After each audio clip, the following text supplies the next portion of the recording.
Hello guys, welcome, വണക്കം. മാപ്പത്തി guys, മാപ്പ്. ഇപ്പം മാപ്പിനെ കുറിച്ച് ചോദിക്കുമ്പോൾ പറയും ആരുടെ മാപ്പ്? മാപ്പൊക്കെ വഴിയെ നമുക്ക് കാണാം.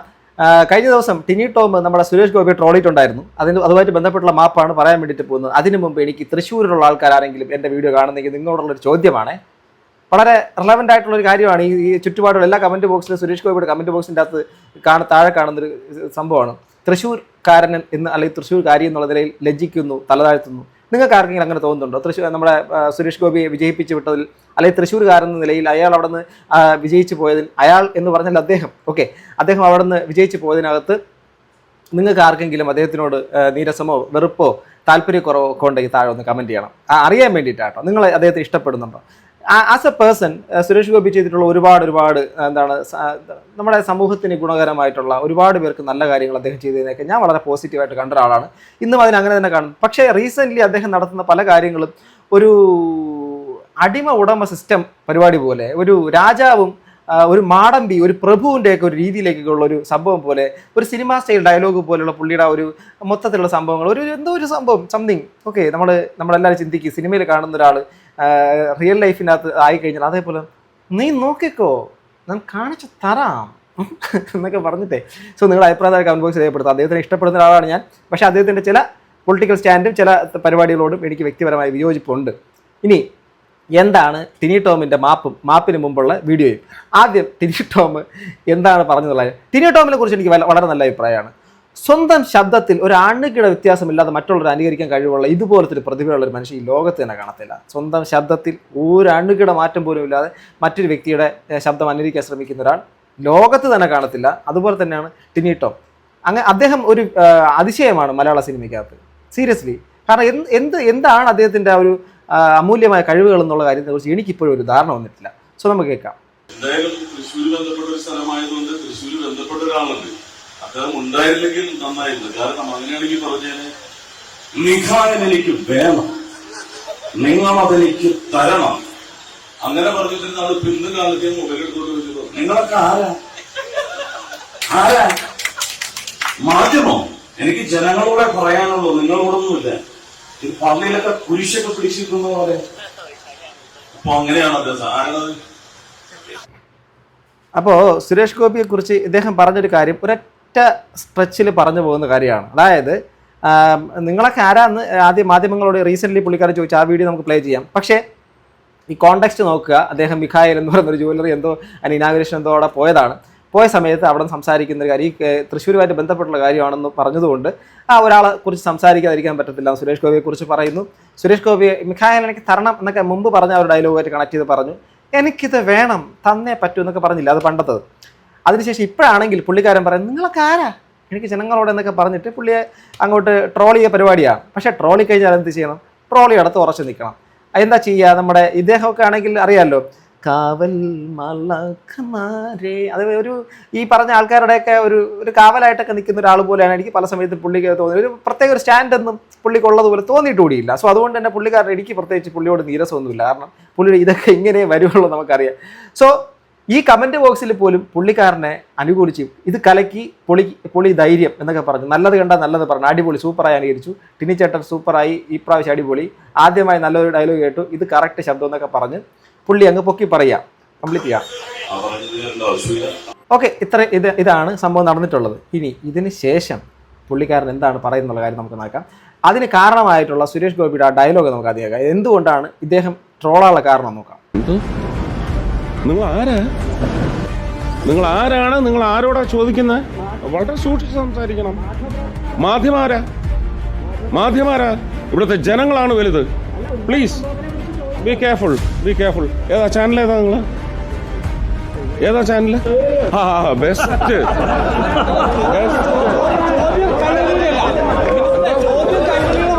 ഏതാ? സൗകര്യമില്ല പറയാൻ. ജബൽപൂരിൽ സംഭവിച്ചിട്ടുണ്ടെങ്കിൽ അതിന് നിയമപരമായ നടപടിയെടുക്കും.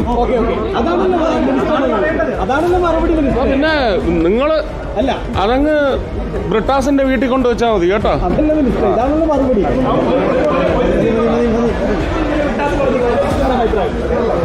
അതിന് വേറൊരു അക്ഷരം മാറ്റണം അതിനകത്ത്. ഓക്കെ, അപ്പോൾ പുള്ളിക്കാരൻ പറഞ്ഞത് കേട്ടല്ലോ. നിങ്ങൾക്ക് എന്ത് തോന്നി ഇത് കണ്ടിട്ട്? എനിക്ക് ചിരിയാണ് വന്നിട്ടുള്ളത്. ഒരു ജനപ്രതിനിധി എന്ന് പറഞ്ഞാൽ സത്യം പറഞ്ഞാൽ ഈ ഫോർത്ത് സ്റ്റേറ്റ് എന്ന് പറയുന്ന സാധനം, മാധ്യമങ്ങൾ എന്ന് പറയുന്ന സാധനം, മാധ്യമങ്ങളോടൊക്കെ വിമർശനങ്ങൾ ഞാൻ എൻ്റെ ചാനലിൽ കൂടെ നിരന്തരം പറയുന്ന ഒരാളാണ്. അതോടൊപ്പം തന്നെ മാധ്യമങ്ങൾ കൊണ്ടുവരുന്ന നല്ല നല്ല കാര്യങ്ങൾ നമ്മൾ സപ്പോർട്ട് ചെയ്യുന്നുണ്ട്.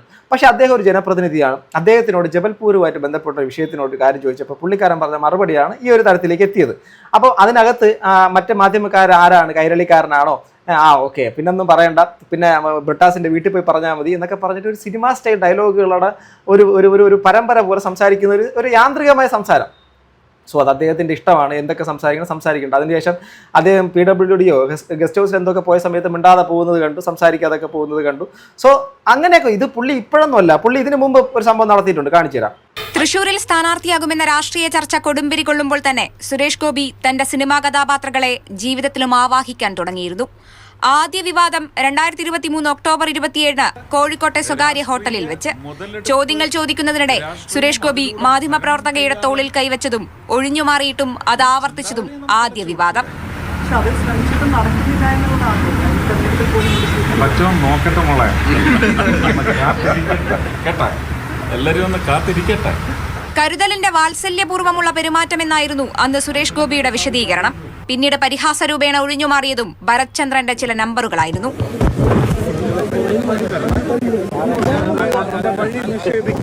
അന്ന് ആ മാധ്യമ പ്രവർത്തകയ്ക്ക് കരുതലിന്റെ അല്ലെങ്കിൽ തലോടലിന്റെ വാത്സല്യത്തിന്റെ സംഭവമായിട്ടൊക്കെ ചെയ്യുന്നതാണ്. സുരേഷ് ഗോപിക്ക് പെൺകുട്ടികളോടുള്ള വലിയ താല്പര്യം, അദ്ദേഹത്തിന്റെ ഒരു മകള് എന്തോ പോയതാണ്. അങ്ങനെ ആ ഒരു ഇതുമായിട്ട് ബന്ധപ്പെട്ട് പുള്ളിക്കാരൻ, ഞാൻ പറഞ്ഞില്ലേ ഇപ്പം കോടീശ്വരൻ എന്നുള്ള പ്രോഗ്രാമിലൂടെ അല്ലെങ്കിൽ മറ്റ് പല സാഹചര്യങ്ങളിൽ അദ്ദേഹം ചെയ്ത നല്ല പ്രവൃത്തികളെയൊക്കെ ഒരുപാട് ഞാൻ അന്നും ഇന്നും ഞാൻ പറയുന്നു നല്ല ഒരു രീതിയിലാണ് ഞാൻ കണ്ടിട്ടുള്ളത്. ഞാൻ ഒരു കാര്യം തുറന്നു പറയട്ടെ, എനിക്കൊരു ഹോം അപ്ലയൻസസിൻ്റെ ഒരു സ്ഥാപനം ഉണ്ടായിരുന്നു.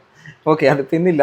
അന്ന് ഞാൻ സത്യം പറഞ്ഞാൽ അന്നത്തെ സുരേഷ് ഗോപിയുടെ ഫോട്ടോ മാത്രമായിരുന്നു ഞാൻ എൻ്റെ ആ ഒരു ഇതിനകത്ത് വച്ചിരുന്നത്. കാരണം എനിക്ക് അദ്ദേഹത്തിനോട് വ്യക്തിപരമായി വലിയ താല്പര്യമുള്ള ഒരാളായിരുന്നു. പക്ഷേ അദ്ദേഹം ഇന്ന് ഈ കാണിക്കുന്ന ഈ ഒരു പെരുമാറ്റങ്ങൾ കാണുമ്പോൾ അദ്ദേഹം എന്താണ് ഇങ്ങനെ എന്ന് എനിക്ക് തോന്നിപ്പോകാറുണ്ട്. എനിക്കറിയത്തില്ല എന്തുകൊണ്ട് അദ്ദേഹം ഇങ്ങനെ ആയിപ്പോകുന്നു. സോ ആദിവാസി കോളനിയിലെ സന്ദർശനത്തിന് ആള് കുറഞ്ഞതിൽ പ്രവർത്തകരോട് ക്ഷുഭിതനായിട്ടാണ് തൃശൂരിൽ തിരഞ്ഞെടുപ്പ് പ്രചാരണത്തിന് സുരേഷ് ഗോപി തുടക്കമിട്ടത്. ആളുകൾ കുറഞ്ഞതും വോട്ടർ പട്ടികയിൽ പ്രവർത്തകരുടെ പേര് ചേർക്കാത്തതുമാണ് പ്രകോപനത്തിനിടയാക്കിയത്. നമ്മൾ അവർക്ക് നേട്ടം ഉണ്ടാക്കാനാണ് ഇറങ്ങിയിരിക്കുന്നത്. അതിനെന്നെ സഹായിച്ചില്ലെങ്കിൽ നാളെ ഞാൻ ട്രിവാൻഡ്രത്തേക്ക് ഞാൻ അവിടെ പോയി രാജീവ് ചന്ദ്രശേഖരന് പ്രവർത്തിച്ചോളാം. മീറ്റുവും ഹേമ കമ്മിറ്റിയും കത്തി നിൽക്കെ ചോദ്യമുയർന്നപ്പോഴും കലിപ്പിലാണ് ചാക്കോച്ചി. നിങ്ങളുടെ മീഡിയയ്ക്കുള്ള ഒരു തീറ്റയാണത്. നിങ്ങൾ അത് വെച്ച് കാശുണ്ടാക്കിക്കോളൂ, ഒരു കുഴപ്പമില്ല. ഈ ചോദ്യം തിരിച്ചു ചോദിച്ചപ്പോൾ വൈകിട്ട് മറ്റൊരു ഷോ. മാധ്യമപ്രവർത്തകരെ തള്ളിമാറ്റി കൊല്ലമാസൈറ്റം. എന്താ ഇങ്ങനെ? എന്റെ വഴി എന്റെ അവകാശമാണ്, പ്ലീസ്. സുരേഷ് ഗോപി തിരുവനന്തപുരത്ത് വാഹനത്തിൽ വന്നിറങ്ങുമ്പോൾ ഡോർ തുറന്നുകൊടുത്ത ഗൺമാൻ കുടയെടുക്കാത്തതിൽ ദേഷ്യം പിടിച്ചതും മറ്റൊരു സംഭവം. ഭരത് ചന്ദ്രന്റെ ശുണ്ഠി എന്റെ രക്തത്തിലല്ല ഹൃദയത്തിലുണ്ടെന്ന് തുറന്നു പറഞ്ഞ സുരേഷ് ഗോപി താങ്കൾ ജീവിക്കുന്നത് ഇന്ത്യയിലാണ്, കേരളത്തിലാണ്. ചോദ്യങ്ങൾ ഇനിയും ചോദിക്കുക തന്നെ ചെയ്യും. ചോദ്യങ്ങൾ ചോദിക്കുക തന്നെ വേണമല്ലോ. ചോദ്യങ്ങളെ ഭയക്കുന്നതൊക്കെ എന്തിനാണ്? ജനാധിപത്യമല്ലേ, ജനങ്ങൾ തിരഞ്ഞെടുത്തതും. അതുപോലെ തന്നെ ജനങ്ങളുടെ മുമ്പിലേക്കാണല്ലോ ഈ മാധ്യമങ്ങൾ സംസാരിക്കുന്നത്. മാധ്യമങ്ങൾക്ക് പ്രത്യേക അജണ്ടകൾ ഉണ്ടാവാം, പക്ഷെ അത് ജനങ്ങളല്ലേ തീരുമാനിക്കുന്നത് എന്ത് വേണം എന്ത് വേണ്ടെന്ന്. സുരേഷ് ഗോപി ഇഷ്ടപ്പെടുന്നവർക്ക് അത് വേണമെന്ന് എടുക്കാം, അല്ലെങ്കിൽ വിട്ടുകളയാം, അത്രേ ഉള്ളൂ. അതിനെ ചോദ്യങ്ങളെ ഭയക്കേണ്ട കാര്യങ്ങളൊന്നും ഇല്ല. ഇനി നമുക്ക് ടിനി ടോമിന്റെ ആ ഒരു മാപ്പിലേക്ക് വരാം. ടിനി ടോം കാര്യം പോലെ പറഞ്ഞു, പക്ഷേ അവസാനം പണി വാളിയപ്പം നൈസായിട്ട് പുള്ളി തിരുത്തിയിട്ടുണ്ട്. കാണിച്ചു തരാം. അവതരിപ്പിക്കണമെന്ന് പ്രേക്ഷകർ ആവശ്യപ്പെട്ടാൽ ടിനി മിമിക്രി അവതരിപ്പിക്കും. അതുമായി ബന്ധപ്പെട്ട് ഇന്നലെ സുരേഷ് ഗോപിയുടെ സൗണ്ടാണ് അദ്ദേഹം അവതരിപ്പിച്ചത്. അത് കൃത്യമായി തന്നെ അദ്ദേഹം ഫേസ്ബുക്കിൽ അദ്ദേഹം ഫുൾ വീഡിയോ ഇടുകയും ചെയ്തു. എന്നാൽ ടിനിയെ ഏറിൽ കയറ്റിയിരിക്കുകയാണ്. പക്ഷേ ടിനി ഏറിൽ നിന്ന് ഇറങ്ങി എന്നുള്ള ഒരു സംശയമില്ല. അതിന് തന്നെയാണ് ടിനി നമസ്കാരം. ഈ പറഞ്ഞാൽ ടിനി എപ്പോഴും ഏറിലാണ്. എനിക്കറിയാം നിങ്ങളും സുരേഷ് ഗോപി ചേട്ടനുള്ള ഏറ്റവും ആത്മബന്ധമുള്ള ആളാണ്, എനിക്ക് കൃത്യമായിട്ട് അറിയാവുന്നത്. എന്താണ് അവിടെ സംഭവിച്ചത്?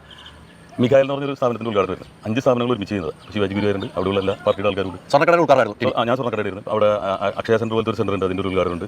മുകളിൽ മറ്റേ ലോൺ കൊടുക്കുന്നു. അങ്ങനെ 5 സ്ഥാപനങ്ങൾ. അപ്പോൾ നമ്മൾ സ്റ്റേജിൽ പ്രസംഗമൊക്കെ കഴിഞ്ഞ് ഇറങ്ങാൻ നേരത്ത് നമ്മൾ ചെല്ലുമ്പോൾ അറിയാലോ, ഞാൻ കണ്ട വീഡിയോയിൽ അതായത് ആൾക്കാർ പറഞ്ഞുകൊണ്ടിരിക്കുകയാണ്. അപ്പോൾ ഞാൻ ചെയ്യുന്ന സ്റ്റാർസ് എന്നൊക്കെ പറയുമ്പോൾ മൂട്ടിയും സുരേഷ് ചേട്ടനൊക്കെയാണ്. അപ്പോൾ ചെയ്ത് തന്നെ വീണ്ടും റിപ്പീറ്റ് ചെയ്തിട്ട് കാര്യമില്ല. അപ്പോൾ അന്ന് സ്പോണ്ടേനിയസ് ആയിട്ട്, അതായത് അന്ന് കാലത്ത് നടന്നൊരു സംഭവം, അത് സ്റ്റേറ്റ്മെന്റ് ആയിട്ടല്ല ഞാൻ പറഞ്ഞത്, സുരേഷ് ചേട്ടൻ ചെയ്തൊരു സംഭവമായിട്ടാണ്. അപ്പോൾ ഞാൻ തൃശ്ശൂർ എനിക്ക് വേണമെന്നല്ല ഞാൻ പറഞ്ഞത്, മിഖായിൽ എനിക്ക് വേണം. ആ സ്ഥാപനത്തിനാണ് പറഞ്ഞത് മിഖായിൽ എനിക്ക് തരണം എന്ന് പറഞ്ഞപ്പോഴേക്കും അലീനെ പോലുള്ള ആൾക്കാർ എന്നെ പോലെ ഓൺലൈൻ അന്ന് മെയിൻ മാധ്യമങ്ങളെല്ലാം പോയി നൈസായിട്ട് ഹൈദർക്ക് കിട്ടുക അങ്ങോട്ട് കൊട്ടുവാണേ പുള്ളി. അതുപോലെ തന്നെ എൻ്റെ അടുത്ത് സംഭവിച്ചു. അപ്പോൾ സ്പോണ്ടേനിയസ് ആയിട്ട് ഞാൻ ആ സമയത്ത് ഇങ്ങനെ വന്നാണ്ടപ്പോൾ ഞാൻ, പക്ഷേ ഇപ്പോൾ ഇന്ന് വീഡിയോയിൽ കണ്ടത് എന്ന് പറഞ്ഞിട്ടാണ് ഞാൻ അവതരിപ്പിച്ചത്. പുതുമ വേണം. അപ്പോൾ അത് കറക്റ്റ് സ്പോണ്ടേനിയസ് ആയിട്ട്, അത് സ്റ്റേറ്റ്മെന്റ് ആയിട്ടല്ല ഞാൻ പറഞ്ഞത്. നിങ്ങളൊക്കെ ആരാ എനിക്ക് മാധ്യമങ്ങളോടല്ല ജനങ്ങളോടാണ് കടപ്പാട്. അദ്ദേഹം പറഞ്ഞത് തന്നെയാണ് പറഞ്ഞത്. ഇത് തൃശ്ശൂർക്കാരോട് വോട്ട് ഇങ്ങനെ ചോദിച്ചിട്ട് തൃശ്ശൂർക്കാരെ കണ്ടപ്പോൾ ഞാൻ ചോദിച്ചു എന്നൊക്കെ പറഞ്ഞ് തിരിച്ച് വളച്ച് കണ്ടന്റ് കിട്ടാൻ വേണ്ടിയിട്ടാണ് ചെയ്യുന്നത്. സുരേഷ് ചേട്ടനാണ് ഞാൻ ആദ്യം വീഡിയോ അയച്ചു കൊടുക്കുന്നത്. സുരേഷ് ചേട്ടൻ മനസ്സിലായി. അപ്പോൾ പുള്ളി ഇനി അങ്ങോട്ട് മെഴുകലിന്റെ സമയമാണ്. കാരണം വേറെ ഒന്നും കൊണ്ടല്ല, പുള്ളിയുടെ കയ്യിൽ നിന്ന് പോയി. അത് പുള്ളിക്കും മനസ്സിലായി, ഫ്രണ്ടിൽ നിൽക്കുന്ന ഹൈദർക്കും അറിയാം. പക്ഷേ ഹൈദർക്കും അത് പറയാൻ പറ്റില്ല. ഹൈദർക്കും സ്വാഭാവികമായിട്ടും ഈ ഒരു കമ്മ്യൂണിറ്റിയായിട്ട് സിനിമ മേഖലയായിട്ട് ബന്ധപ്പെട്ട് അടുത്ത് നിൽക്കുന്ന ഒരു വ്യക്തിയാണ്. അദ്ദേഹത്തിന് അത് കുറ്റപ്പെടുത്താൻ പറ്റത്തില്ല. പക്ഷേ ടിനി ടോം അതിനകത്ത് പറഞ്ഞൊരു കാര്യം സ്പോണ്ടേനിയസ് ആയിട്ട് പറഞ്ഞിട്ടുള്ളതാണെങ്കിൽ ഒരു സ്റ്റേറ്റ്മെന്റ് തന്നെയാണ് പറഞ്ഞത്. അതായത് സുരേഷ് ഗോപി എന്നുള്ള വ്യക്തി എനിക്കിത് വേണം, എനിക്ക് തരണമെന്ന് പറഞ്ഞിട്ട് അന്ന് വൈകുന്നേരം ആവുന്ന സമയത്ത് പുള്ളിക്കാരൻ പറയുന്നത് നിങ്ങളൊക്കെ ആരാ, എനിക്ക് ജനങ്ങളോടാണെന്നൊക്കെ പറഞ്ഞിട്ടുള്ള വർത്തമാനം പറഞ്ഞു. എന്നിട്ട് ഇത് കയ്യിൽ നിന്ന് പോയി ആ സ്പോട്ടിൽ തന്നെ പുള്ളിക്ക് അഭിനന്ദന പ്രവാഹമാണ്. അപ്പോൾ കയ്യിൽ നിന്ന് പോകും. സ്വാഭാവികമായിട്ട് സുരേഷ് ഗോപിയായിട്ടുള്ള ഒരു പിണക്കം വരും. അപ്പോൾ സുരേഷ് ഗോപിക്ക് അയച്ചു കൊടുത്തിട്ട് എങ്ങനെയുണ്ട് ചേട്ടാ? അപ്പം ഇനി ബാക്കി ഇത് കേൾക്കാം. സത്യം പറഞ്ഞാൽ ഇതൊരു മെഴുകലാണ്.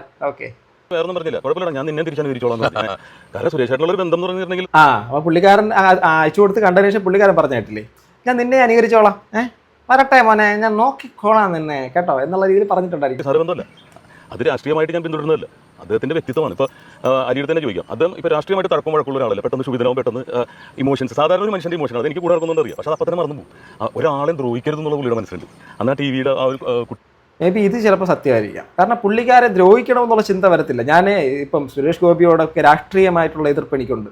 പക്ഷേ എങ്കിലും സുരേഷ് ഗോപിയിൽ എവിടെ ഒരു നന്മ ഉണ്ടെന്ന് ഞാൻ ഇന്നും സ്റ്റിൽ ഇപ്പോഴും ഞാൻ ഇദ്ദേഹത്തിനെ വിമർശിക്കുന്ന ഈ സമയത്ത് ഞാൻ അങ്ങനെ വിശ്വസിക്കുന്നു. സുരേഷ് ഗോപിയിൽ ഒരു നന്മയുണ്ടെന്ന്, നന്മയുള്ള ഒരു മനുഷ്യനുണ്ടെന്ന് ഞാൻ വിശ്വസിക്കുന്നു. പക്ഷേ അദ്ദേഹത്തിൻ്റെ രാഷ്ട്രീയത്തിൻ്റെ ഒരു ഭാഗമായി മാറിയതിന് ശേഷം അദ്ദേഹത്തിലേക്ക് വന്നേക്കുന്ന ചില മാറ്റങ്ങൾ പ്രകടമാണ്. അത് പബ്ലിക് സ്പേസിൻ്റെ അകത്ത് അദ്ദേഹം കാണിക്കുന്ന പല കാര്യങ്ങളുടെ അകത്തും ഒരു ഒരു ഒരു ഭരണാധികാരി, ഒരു രാജവാഴ്ചയെ അതിന് സാമ്യപ്പെടുത്തുന്ന തരത്തിലേക്കുള്ള സംസാര ശൈലികൾ, അദ്ദേഹത്തിൻ്റെ കൂടെ നടക്കുന്നവരോട് സംസാരിക്കുന്നത്, ഭാഷ, വളരെ പരുഷമായ രീതിയിലുള്ള പെരുമാറ്റങ്ങൾ, പബ്ലിക്കിലേക്ക് അദ്ദേഹം വന്നിട്ട് കാണിക്കുന്ന കാര്യങ്ങളെല്ലാം ഭയങ്കര ഇതാണ്. പിന്നെ പുള്ളിക്കാരൻ തന്നെയല്ലേ ബ്രാഹ്മണനായിട്ട് ജനിക്കണമെന്നൊക്കെ പറഞ്ഞത്. അതൊക്കെ എന്തൊരു എനിക്കറിയത്തില്ല, അതൊക്കെ ഏത് സാഹചര്യത്തിൽ അദ്ദേഹത്തിന് പറയാൻ കഴിഞ്ഞു എന്നുള്ള കാര്യം. ചാദർ പറഞ്ഞ് പണ്ട് കാലത്ത് നിലനിന്നിട്ടുള്ളത് ആ വേദകാലഘട്ടത്തിലുള്ള കാര്യങ്ങൾ ഇന്നും എടുത്തുകൊണ്ട് കൊണ്ടുവരിക എന്നൊക്കെ പറയുന്നത് അത് അറിയില്ല, എനിക്കറിയത്തില്ല. എങ്കിൽ ശബരിമലയിലോ എവിടെയൊക്കെ പൂജിക്കാനോ ഒക്കെ ബ്രാഹ്മണനായിട്ട് മാറണം എന്നുള്ള രീതിയിലേക്കുള്ള സ്റ്റേറ്റ്മെൻ്റ് ഒക്കെ പറഞ്ഞു. പൂണൂലിട്ട ബ്രാഹ്മണനല്ലേ, എന്തെന്തോ ഇനി ആയിക്കൊണ്ട് പോട്ടെ, അതൊക്കെ അദ്ദേഹത്തിൻ്റെ വ്യക്തിപരമായ താല്പര്യം എന്തെങ്കിലും പറയാം. പക്ഷെ അത് സമൂഹത്തിലൊന്നും പറയാൻ പറ്റുന്ന കാര്യമാണെന്നുള്ള രീതിയിൽ വളരെ ബാഡായിട്ടുള്ള സ്റ്റേറ്റ്മെൻറ്റാണ്. പിന്നെ ഇപ്പോൾ ഈ പുള്ളി നിരന്തരമായിട്ട് ആവർത്തിച്ചുകൊണ്ടിരിക്കുന്ന കാര്യം മാധ്യമങ്ങൾക്കെതിരെയുള്ള കാര്യം, ഇതേ മാധ്യമങ്ങൾ തന്നെയല്ലേ അദ്ദേഹത്തിൻ്റെ പല കാര്യങ്ങളും പബ്ലിക്കിലേക്ക് എത്തിച്ചിട്ടുള്ളത്. സോ വിജയിച്ചു പോയതിനു ശേഷം സ്വാഭാവികമായിട്ട് നമുക്കത് കാണുമ്പോൾ ഞാൻ തൃശ്ശൂരുകാരോട് ചോദിക്കുന്നത്, നിങ്ങൾക്ക് അദ്ദേഹത്തിനെ കുറിച്ചുള്ള എന്താണ് അഭിപ്രായം? അദ്ദേഹം വന്നതിന് ശേഷം വികസനങ്ങളോ പ്രത്യേകമായിട്ടുള്ള പരിപാടികളോ ഒക്കെ നടന്നിട്ടുണ്ടോ? ജോൺ ബ്രിട്ടാസുമായിട്ടുള്ള കാര്യങ്ങളിൽ ഏറ്റുമുട്ടലും മറ്റുള്ള കാര്യങ്ങളൊക്കെ അന്ന് നടന്നിട്ടുണ്ടായിരുന്നു. രാജ്യസഭയിൽ നമ്മൾ കണ്ടതാണ്. രാജ്യസഭയിലാണ് ലോക്സഭയിലാണ് ഇനി എന്തായാലും. പക്ഷേ ഇന്ന് അദ്ദേഹം കാണിക്കുന്ന പൊതു മേഖലയിൽ കാണിക്കുന്ന പൊതുമണ്ഡലത്തിൽ കാണിക്കുന്ന കാര്യങ്ങളോട് യോജിപ്പുണ്ടോ? മാന്യമായിട്ട് പറയുക. പ്രശ്നത്തിൽ പുള്ളിയെ പറഞ്ഞത് ഒരിക്കലും ഉപദ്രവിക്കരുത്. അതാണ് മനസ്സ്. അത് കഴിഞ്ഞപ്പോൾ തന്നെ ഞാൻ അതിന് സാക്ഷ്യം വഹിച്ചതാണ്. ഒരാളെ വേദനിപ്പിക്കരുത് എന്നുള്ളൊരു മനസ്സാണ്. അപ്പോൾ അങ്ങനെ ഇതിൽ പോകുന്നുള്ളൂ. പക്ഷേ അദ്ദേഹം മന്ത്രിയായതിനു ശേഷം അദ്ദേഹത്തിൻ്റെ ഇമോഷൻസ് വിടും. കേന്ദ്രമന്ത്രിയായതിനു ശേഷം അല്ലെങ്കിൽ MP ആയതിനു ശേഷം തൃശ്ശൂർ എന്തൊക്കെ നടന്നിട്ടുണ്ട് അലി എന്ന് പറയും. നല്ല വികസനം നടത്തിയ ഒരു വ്യക്തിയാണ്. അല്ല, തൃശ്ശൂർ മന്ത്രിയാകുന്നതും പിന്നെ അദ്ദേഹം കയ്യിലുള്ള പൈസകൾ എത്ര പേർക്കാണ് അദ്ദേഹം ചെയ്തുകൊണ്ട് അതെല്ലാം നമ്മൾ നേരിട്ട് കണ്ടിട്ടുള്ളത്. പക്ഷേ പറഞ്ഞ പോലെ അദ്ദേഹം പുതിയൊരു രാഷ്ട്രീയ പ്രവർത്തനമാണ്. അദ്ദേഹം സിനിമയിൽ നിന്ന് മാറി നിൽക്കുമ്പോൾ സിനിമയാണ് പുള്ളിയുടെ മനസ്സിൽ. അതുകൊണ്ടാണ് ഇങ്ങനത്തെ ഡയലോഗ് തന്നെ എനിക്ക് തോന്നിയത്. എനിക്ക് പേഴ്സണൽ തോന്നി അങ്ങനെയാണ്. അപ്പോൾ ഞാൻ ഈ വിശദീകരണത്തിന് വന്നിട്ട് പറയുന്നിട്ടൊന്നുമില്ല. എനിക്ക് പറയണമല്ലോ, നിങ്ങളെല്ലാവരും കൂടി അവിടെ പറഞ്ഞു കഴിഞ്ഞു. ഇപ്പോൾ പറയാനുള്ളവരൊക്കെ പറഞ്ഞല്ലോ. എനിക്കെൻ്റെ ഇത് പറയണമെങ്കിൽ ഒരു ഇടം വേണമല്ലോ. അപ്പോൾ അതുകൊണ്ട് ഞാൻ പറയുകയാണ്. കാരണം സുരേഷ് ചേട്ടൻ ഒരു ആവശ്യം വന്നു കഴിഞ്ഞിട്ടുണ്ടെങ്കിൽ എന്നെ വിളിക്കാറുണ്ട്. അദ്ദേഹത്തിൻ്റെ മകളുടെ കല്യാണത്തിന് എൻ്റെ അടുത്ത് പറഞ്ഞ് തിരുവനന്തപുരത്ത് മാത്രം നീ വന്നാൽ മതി. അതൊരു ഏൽപ്പിക്കലാണത്. അവിടെ ആദ്യം മുതൽ അവസാനം വരെ ഞാൻ നിൽക്കുന്ന മകളുടെ കല്യാണത്തിന് ആളെ പിടിച്ചത്. അത് ക്യാമറ മുമ്പിൽ വരാനൊന്നുമല്ല, അത് നമ്മുടെ ഒരു കടമയാണ്. ഒരു മനുഷ്യൻ എന്ന രീതിയിലാണ് ഞാൻ അദ്ദേഹത്തിന് സപ്പോർട്ട് ചെയ്തത്. ഇലക്ഷൻ എന്നപ്പോഴും ഞാൻ വീഡിയോ ഇട്ടത് ഒരു മനുഷ്യൻ എന്ന രീതിയിലാണ്. എനിക്ക് BJP-യുടെ നേതാക്കളുമായിട്ടും അതുപോലെ തന്നെ ഇടതുപക്ഷത്തിൻ്റെ നേതാക്കളായിട്ടും കോൺഗ്രസിൻ്റെ നേതാക്കളായിട്ടൊക്കെ പരിചയം. കാരണം അവർ രാഷ്ട്രീയ പരിപാടി പങ്കെടുക്കുന്നില്ല, അവർ വിളിക്കുന്ന പല പരിപാടികൾക്കും. ഒരാൾ പോലും എന്നെ വിളിച്ചിട്ട് ഭീഷണിപ്പെടുത്തൊന്നും ചെയ്തിട്ടില്ല ഫോണിൽ. എൻ്റെ ഫോൺ നമ്പർ എല്ലാവരും ഉണ്ട്. പക്ഷേ ഒരാൾ പോലും കമൻസിൽ കുറേ ഇങ്ങനെ വന്നിരിക്കും. അത് പിന്നെ അതൊരു തൊഴിലാണ്. പക്ഷേ അതൊരു വേദന ഉണ്ടായിരിക്കും. പക്ഷേ എനിക്ക് കമൻസിൽ വന്നുകൊണ്ടിരിക്കുക അതൊക്കെ ഒരു തൊഴിലാണെന്നാണ് പറയുന്നത് കേട്ടോ. കമൻസ് എടുത്തവർ ടിനി ടോമിൻ്റെ കമൻറ്റ് ബോക്സിൽ പോയിട്ട് കമൻറ്റ് എടുത്ത തൊഴിലാളികളെ കേട്ടല്ലോ. വിശദീകരിക്കാനുള്ളതാണ്. ഒരിക്കലും സുരേഷ് ചേട്ടനെ ഞാൻ താല്പര്യമില്ല. അത് സ്റ്റേറ്റ്മെന്റ് അല്ല, കോമഡിയുടെ രീതിയിൽ അവതരിപ്പിച്ചാണ്. അതും മാധ്യമങ്ങളോട് പറയുന്ന രീതിയിലാണ്, തൃശ്ശൂർക്കാരോട് പറയുന്ന രീതിയിലല്ല. കോമഡിയുടെ രീതിയിൽ സത്യം വിളിച്ചു പറഞ്ഞ് എന്തായാലും വോട്ട് ചെയ്തത് സാധാരണ ജനങ്ങൾ തന്നെയുള്ളൂ. അപ്പോൾ എന്തെങ്കിലും ഒരു ഇഷ്ടം കൊണ്ടാണ് ചെയ്തത്. അദ്ദേഹം കുറച്ച് കാലയളവിൽ തന്നെ അതിനുള്ള പ്രത്യേകമായിട്ട് ചെയ്തുകൊണ്ടിരിക്കുകയല്ലേ. പിന്നെ എനിക്കറിയാം പുള്ളി ഇത് കേന്ദ്രത്തിൽ നിന്നോ അല്ലെങ്കിൽ അതിന് പ്രത്യേകമായിട്ട് ചെയ്തുകൊണ്ടിരിക്കുകയല്ല എന്നുള്ള വീണ്ടും ട്രോൾ ചെയ്താണോ എന്ന് എനിക്കൊരു സംശയമുണ്ട്. മന്ത്രിസഭയിൽ നിന്ന് കാശ് എടുക്കാതെ മുന്നിൽ ചെയ്തുകൊണ്ടിരുന്ന ആളാണ്. ഇതുപോലെ നമ്മൾ ഷൂട്ടിങ്ങിന് കിട്ടുന്ന കാശ് അത് ഭയങ്കര കഷ്ടപ്പെട്ട് കിട്ടുന്നതാണ്. നിസ്സാരമൊന്നുമല്ല. നമ്മൾ ആയുസുകളൊക്കെ അറിയാം. സുരേഷ് ഗോപിയുടെ രാഷ്ട്രീയ ചരിത്രം എന്ന് പറഞ്ഞു കഴിഞ്ഞാൽ കുറേ കാലം കൊണ്ട് കണ്ടുകൊണ്ടിരിക്കുന്ന ഒരാളെന്ന നിലയ്ക്കും അദ്ദേഹത്തിൻ്റെ രാഷ്ട്രീയ പിന്നിലേക്ക് പോയി കഴിഞ്ഞാൽ പല സിനിമാ താരങ്ങൾ ഇടപെടാത്ത വിഷയങ്ങളിലടക്കം ഇടപെട്ടിട്ടുള്ള ഒരു വ്യക്തിയാണ് പണ്ട് കാലത്ത്. അതിന് മറ്റ് രാഷ്ട്രീയമായിട്ടുള്ള കണക്ഷൻസ് ഒക്കെ ആണ്. അദ്ദേഹം ഇടതുപക്ഷമായിട്ട് സഹകരിച്ചിട്ടുണ്ട്, വലതുപക്ഷം അഥവാ കോൺഗ്രസ്സുമായിട്ടൊക്കെ സഹകരിച്ചിട്ടുണ്ട്. സോ ഈ പറയുന്ന BJPയുമായിട്ട് കണക്റ്റഡായി വന്നതിന് ശേഷവും അദ്ദേഹത്തിന് സപ്പോർട്ട് ഈ പറയുന്ന പോലെ കിട്ടിക്കൊണ്ട് തന്നെ ഇരുന്നു. പക്ഷേ ചില സമയങ്ങളിൽ അദ്ദേഹത്തിൻ്റെ കയ്യിൽ നിന്ന് പോകുന്ന വാക്കുകളാണ് അദ്ദേഹത്തിന് ശരിക്കും പറഞ്ഞാൽ ചൂണ്ടോദരൻ എന്നല്ലേ ആ ഒരു ഭസ്മാസുരൻ ആ ഒരു ഇത് കിട്ടിയത് പോലത്തെ അവസ്ഥ ഉണ്ടാക്കുന്നത്. അദ്ദേഹത്തിൻ്റെ ചില അനുരണനങ്ങൾ സമൂഹത്തിൻ്റെ അകത്തൊക്കെ വരുന്നത് അത് അദ്ദേഹത്തിൻ്റെ തന്നെ വായിൽ നിന്ന് വീഴുന്നതാണ്. ഒരു മൊത്തത്തിലുള്ള മാനറിസം ഒക്കെ ഒരു രാജാവ് എന്നുള്ളൊരു തരത്തിലാണ്. എനിക്കതൊന്നും ഉൾക്കൊള്ളാൻ പറ്റത്തില്ല. വ്യക്തിപരമായിട്ട് ഒരുപാട് കാര്യങ്ങൾ അദ്ദേഹത്തിനോട് താല്പര്യമൊക്കെ ഉണ്ടെങ്കിലും ചില കാര്യങ്ങളോട് വളരെയധികം വലിയ വിയോജിപ്പുകൾ തന്നെയാണ്. രാഷ്ട്രീയത്തിനോടുള്ള അതിനപ്പുറത്തും അതും കടന്നു പോകുന്ന അതിര് കടക്കുന്ന പരിപാടികളുണ്ട്. തന്നെയാണെങ്കിലും ഇപ്പോൾ വെയിലത്തൊക്കെ അറിയാലോ, ഒരു നടൻ്റെ അവസ്ഥ അതാണ്. കാർ പണി തന്നെയാണ്. കാരണം കാറിൽ നിന്ന് ഇറങ്ങി കഴിഞ്ഞാൽ ഉടനെ ചൂടത്തിൽ നിൽക്കാണ്ട് പറ്റില്ല. കാരണം നമ്മളിവിടെ ഫാനൊന്നും വെച്ച് ഷൂട്ട് ചെയ്യാൻ പറ്റില്ല പോലീസ് സ്റ്റേഷനിൽ. അപ്പോൾ അത്രയും ആയുസ് കളഞ്ഞ് പണിയെടുത്ത കാശ് കൊടുത്തിട്ട് ഞാൻ അദ്ദേഹത്തിന് വിളിപ്പിക്കാൻ ഇതിനൊന്നുമല്ല. ഇത് സത്യമായിട്ടുള്ള കാര്യമാണ്. അപ്പോൾ എനിക്ക് ഭയങ്കര വേദന. വിളിപ്പിക്കാനൊന്നും അല്ല എന്ന് പറഞ്ഞ് വിളിപ്പിക്കുന്നതാണ്. ഇനി കമൻറ്റ് ബോക്സ് നോക്കാം. ബാക്കി നിങ്ങൾ നമ്മുടെ 1-2 ടോക്സ് എന്ന് പറയുന്ന ചാനലിൽ പോയി കാണണം കേട്ടോ. ഫുൾ വീഡിയോ ഉണ്ട്. സ്വന്തം ശബ്ദത്തിൽ നിന്നും ഒരു അണുവിടെ വ്യത്യാസം വരുത്താതെ മറ്റുള്ളവരുടെ ശബ്ദം അനുകരിക്കാനുള്ള അപൂർവ കഴിവുള്ള ഒരു കലാകാരനായിട്ട് ടിനിട്ടോ. നിങ്ങൾ വിശ്വസിക്കുന്നുണ്ടോ? ഒരു എയറിലും അല്ല, സൂപ്പറായിരുന്നു. അലി ഇനി എയറിൽ പോകും. ടിനി നിന്ന് മെഴുകണല്ലേ, കൊണ ടിനി തള്ളി ഹൈതു സ്വല്പം ഭയം അഥവാ പേടി, അത്രയേ ഉള്ളൂ. ടിനി ടോമിലെ വീട്ടിലെ വളർത്തു പട്ടിയായിരുന്നല്ലേ ടോമിലെ വീട്ടിൻ്റെ പട്ടിയായിരുന്നു, അല്ലെങ്കിൽ ഇത് ഇങ്ങനെ ആക്കി മാറ്റിയത്. ആൾക്കാർ എന്തൊക്കെയൊക്കെ പറയുന്നു. പാഷാണം വർക്ക് ഇങ്ങനെ പേടിക്കാതെടാ ചേട്ടാ, പോക്കറ്റിൽ നിന്ന് പണം എടുത്താണ് പൊതുപ്രവർത്തനം നടത്തുന്നത്. ഇടതും വലതും കേരളത്തിന് ആദ്യമായിട്ട് ചെയ്തത് പറയുന്നിട്ട് തൃശ്ശൂർ നോക്കും. ഗോപി തൃശ്ശൂരിന് എന്താണ് ചെയ്തതെന്ന് പറയൂ പ്ലീസ്. അതിൽ 5 വർഷമാണ് ജനങ്ങൾ കൊടുത്ത കാലയളവ്, ആ സമയം കഴിഞ്ഞ് ചോദിക്കൂ എന്നൊക്കെ പറയുന്നു. ഓക്കെ, എനിവേ ഞാൻ നിങ്ങളോട് തന്നെ ചോദിക്കുന്നു, അദ്ദേഹം ചെയ്ത നല്ല പ്രവൃത്തികളുണ്ടെങ്കിൽ, അദ്ദേഹത്തിന് ഇഷ്ടപ്പെടുന്നുണ്ടെങ്കിൽ, അദ്ദേഹത്തിനുള്ള വിമർശനം ഉണ്ടെങ്കിൽ തീർച്ചയായിട്ടും നിങ്ങൾ കമൻറ്റ് ബോക്സിൽ കമൻറ്റ് ചെയ്യുക. അതുപോലെ തന്നെ ടിനി ടോം ഇപ്പോൾ ഈ പറഞ്ഞു പോകുന്ന ഈ ഒരു കാര്യത്തിനോട് നിങ്ങൾക്ക് യോജിക്കുന്നുണ്ടോ? ഉണ്ടെങ്കിലുണ്ട്, ഇല്ലെങ്കിൽ ഇല്ല. എന്തായിരുന്നാലും മെഴുകുകയാണ് ഗൈസ്, മെഴുകുകയാണ്. നിങ്ങളുടെ അഭിപ്രായത്തിൽ കമൻറ്റ് ബോക്സ് ചെയ്യുമ്പോൾ അടുത്തൊരു വീഡിയോ ഗൈസ്.